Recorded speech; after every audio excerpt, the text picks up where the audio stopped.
بسم اللہ الرحمن الرحیم۔ ایک بہن بھائی کی اعلیٰ ظرفی، اچھی تربیت کی ایک زندہ مثال ایک نوجوان عبدالاحد اور اس کی بہن طوبیٰ نے اپنے والدہ کی شادی کروا دی۔ یہ اپنی نوعت کی ایک منفرد شادی ہے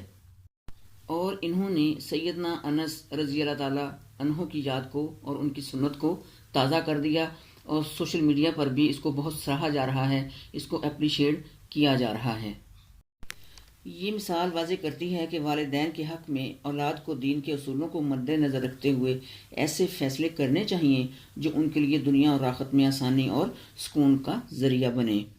یہ واقعہ محترم ویورز ہمیں یہ سکھاتا ہے کہ دین اسلام کے اصول کو اپناتے ہوئے ہم اپنی زندگیوں میں خوشی اور سکون لا سکتے ہیں، جس طرح ہمارے والدین ہمارے لیے ہماری زندگیوں میں سکون لانے کا باعث بنے۔ اللہ تعالیٰ بھی اس بہن اور بھائی کو ان کے عظیم عمل کا اجر عطا فرمائے اور معاشرے میں ایسی سوچ اور اقدامات کو فروغ دے، آمین۔ یہ انہوں نے ایک سنت زندہ کی ہے، انہوں نے شرعی لحاظ سے بہت ہی اچھا کام کیا ہے جس کو دین بھی بہت اپریشیٹ کرتا ہے۔ جہاں ایک بہن بھائی نے اپنی والدہ کی خوشیوں کو مقدم رکھتے ہوئے 18 سال بعد ان کا نکاح کروا دیا۔ یہ عمل اسلامی تعلیمات کے عین مطابق ہے اور ان بہن بھائی کی اعلیٰ ظرفی کی بہترین مثال ہے، اور سیدنا انس بن مالک رضی اللہ تعالیٰ عنہ کی سنت کی بہترین مثال، جنہوں نے اپنی والدہ ام سلیم رضی اللہ تعالیٰ عنہ کے نکاح پر خوشی اور تعاون کا مظاہرہ کیا تھا، وہ حدیث بھی ہم آپ کو مکمل اس میں سنائیں گے۔ ہمارے معاشرے میں یہ بات عام ہے کہ کوئی بھی عورت، خاص طور پر وہ جو بچوں والی ہو، اگر وہ دوسرا نکاح کرتی ہے تو لوگ اس کو عزت کی نظر سے نہیں دیکھتے۔ یہ ایک بہت بڑا ظلم اور بہت بڑی زیادتی ہے۔ مرد ہو یا عورت ہو، اسلام اس کے یہ حقوق دیتا ہے کہ وہ جب چاہے آگے نکاح کر سکتی ہے۔ سورۃ نساء اسی سلسلے میں پوری کی پوری نازل ہوئی ہے۔ عبدالاحد کی والدہ جب یہ 5 سال کے تھے تو ان کی ڈیورس ہو گئی تھی، وہ اپنے شوہر سے الگ ہو گئی تھی، لیکن پھر انہوں نے دوسرا نکاح اس لیے نہیں کیا بقول عبدالاحد کے کہ میرا مزید آنے والا آگے شوہر پتہ نہیں وہ میرے بچوں کے ساتھ کیسا سلوک کرے گا۔ یہ ایک منفرد ماں کی قربانی جو انہوں نے اپنے بچوں کے لیے دی، اور بچوں نے اس کو یاد بھی رکھا۔ اور بچے کہتے ہیں، عبدالاحد یہ کہتا ہے کہ ہم شروع ہی سے اس بات کے خواہاں تھے کہ ہم اپنے کی یہ خوشیاں جو انہوں نے ہماری خاطر، اپنی اولاد کی خاطر چھوڑ رکھی تھیں، ہم اس کو ضرور ترجیح دیں گے اور ان کی وہ خوشیوں والی زندگی ان کو واپس ضرور لوٹائیں گے۔ جہاں پر ان کی بیٹی طوبیٰ جاب کرتی ہے، وہاں سے کوئی شخص خواہش مند ہوا ان کی والدہ کے ساتھ نکاح کا، اور انہوں نے یہ پیغام ان کی بیٹی کو دیا، اور بیٹی نے آ کر اپنے بھائی سے بات کی، اور یوں دونوں بہن اور بھائی نے مل کر اپنی ماں کو راضی کیا اس بات پر، اور بڑے اچھے طریقے کے ساتھ سنت نبوی کے مطابق ان کا نکاح کروا دیا۔ یہ بہت اچھا اقدام جو انہوں نے کیا، یہ عمل ہمارے معاشرے میں اس بات کی ضرورت کو بھی اجاگر کرتا ہے کہ بیوہ خواتین ہوں یا طلاق یافتہ خواتین،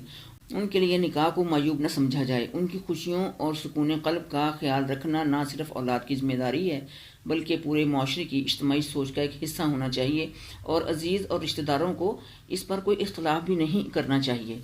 ان کے بھی عزیز اور رشتہ داروں نے اور گھر والوں نے اس چیز کو بہت اپریشیٹ کیا ہے۔ احد کہتا ہے کہ یہ فیصلہ کرنا میرے لیے بہت مشکل تھا اور والدہ کو منانا بھی بہت مشکل تھا، لیکن ہم نے بہت سوچ بچار کے بعد اور بہت ایک ترکیب کے ساتھ اپنی والدہ کو اس کام کے لیے رضامند کیا۔ بچے بھی یہ دیکھ رہے تھے کہ ہماری ماں نے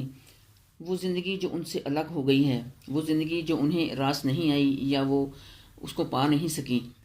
اور اپنے بچوں کی خاطر انہوں نے اتنی بڑی قربانی دی کہ پورے 18 سال کے بعد، پورے 18 سال کے لیے انہوں نے اپنی یہ زندگی تج کر دی اپنی اولاد کی خاطر، اور اولاد بھی دیکھ رہی تھی کہ ہماری ماں، جب کہ ان کو ایک ہم سفر کی ضرورت تھی، ان کے باپ کی ضرورت تھی زندگی کا یہ سفر طے کرنے میں، قدم قدم پہ مالی طور پر بھی،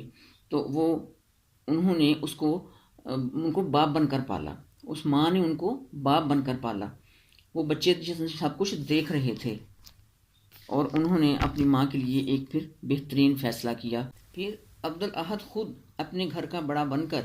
اپنے ہونے والے باپ سے ملاقات بھی کرتا ہے، اور ان کو اپنے سارے اعتماد میں بھی لیتا ہے، اور سارے حالات بھی اپنے بتاتا ہے کہ ان کی ماں نے ان کے ساتھ زندگی کیسے گزاری ہے، کتنے صبر اور تحمل کے ساتھ انہوں نے اس کا مظاہرہ کیا ہے۔ اور عبدالاحد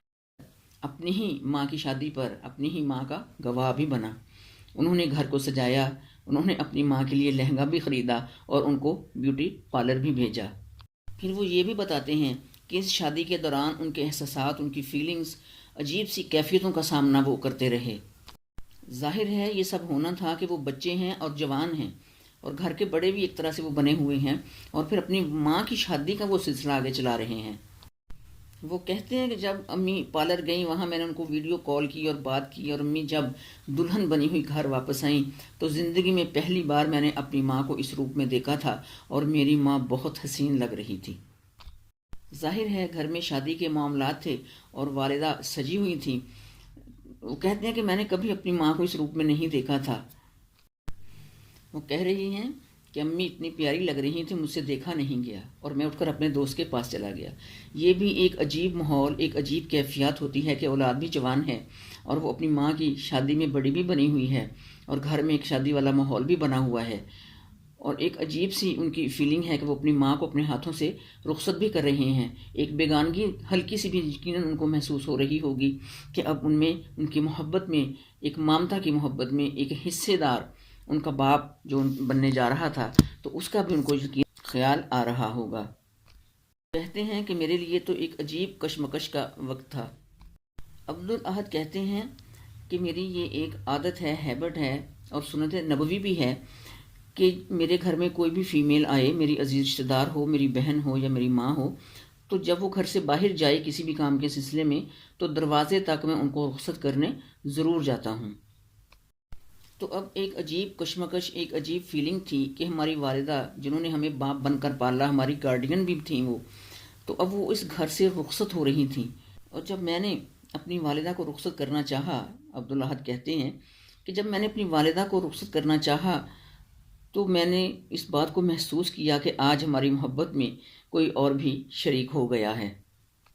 وہ کہتے ہیں کہ میرے والد آگے بڑھے اور میری والدہ کا لہنگا انہوں نے سنبھالا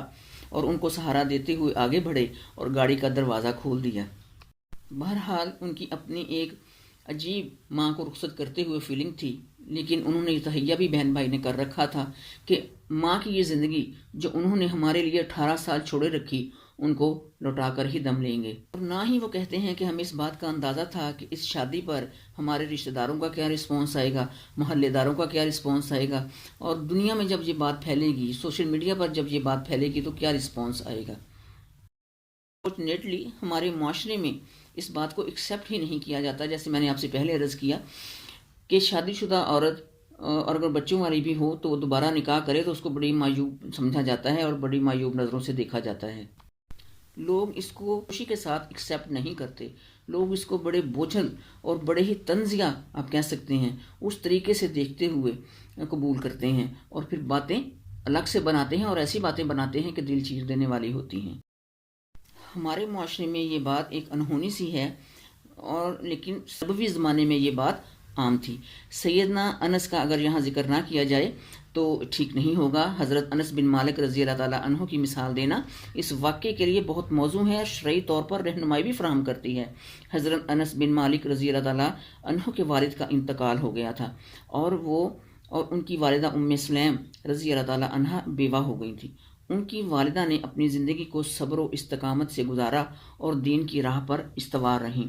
جب حضرت ابو طلحہ رضی اللہ تعالیٰ عنہ جو اس وقت غیر مسلم تھے، ام سلیم رضی اللہ تعالیٰ عنہ سے نکاح کا ارادہ لے کر آئے تو انہوں نے انکار کرتے ہوئے کہا کہ اگر آپ اسلام قبول کریں تو میں آپ کے نکاح میں آ سکتی ہوں۔ یعنی ام سلیم نے ان کو یہ پیغام بھیجا کہ آپ ایک امیر شخص ہیں، آپ ایک کھاتے پیتے گھرانے سے بھی ہیں، یعنی جس طرح کی آپ کی پرسنالٹی ہے، جس طرح کے آپ کے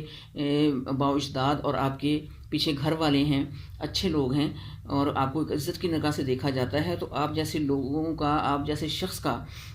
رشتہ ریجیکٹ کیا نہیں جا سکتا۔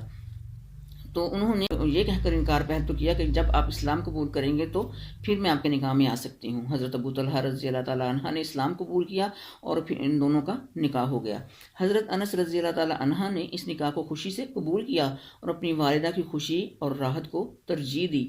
اور یہ واقعہ اس بات کی بھی دلیل ہے کہ شرعی حدود میں والدہ کے لیے نکاح کرنا ایک جائز اور اسلام کے نزدیک انتہائی پسندیدہ عمل اور باعث اجر و ثواب ہے، اور اولاد کے لیے اس پر کوئی شرعی اعتراض نہیں ہونا چاہیے۔ والدہ کی خوشی کو فوقیت دینا ہمارے لیے ایک سبق آموز مثال ہے، یہ ایگزامپل ہے۔ اپنی والدہ کے حق کے تحفظ اور ان کی خوشیوں کو مقدم رکھتے ہوئے ان کا نکاح کروا کر معاشرے کو ایک عظیم پیغام دیا گیا ہے، جو کہ ہمارے معاشرے میں اس کو سمجھا ہی نہیں جاتا، کیونکہ لوگ قرآن کو اور دین کو جانتے ہی نہیں ہیں کہ اسلام میں کتنی آسانیاں ہیں۔ ہاں، منمانیاں نہیں ہیں، اسلام میں آسانیاں ہیں۔ ہمارے دین اسلام میں والدین کا مقام بے حد بلند ہے، اور ان کے لیے محبت اور احترام اور خیر خواہی کے جو جذبات اولاد کے دل میں ہونے چاہیے، اور اولاد کی یہ اہم ذمہ داری بھی بنتی ہے۔ تو اس بیٹے نے بھی 18 سال بعد اپنی والدہ کی زندگی میں ایک نئی روشنی اور خوشیوں کا جو سامان کیا، یہ قدم اس بات کی عکاسی کرتا ہے کہ والدین کی خوشی ان کے لیے اپنی ذات کو پیچھے رکھ کر ان کے لیے بہترین فیصلے کرنا، اور اولاد کے لیے نہ صرف دنیاوی بلکہ آخرت کی کامیابی کا بھی ذریعہ ہے۔ اللہ تعالیٰ ان کو اس پر بہترین اجر عطا فرمائے، اور جن کی شادی ہوئی ہے، نکاح ہوا ہے، اللہ تعالیٰ ان کو اپنے گھر میں شاد اور آباد رکھے، آمین۔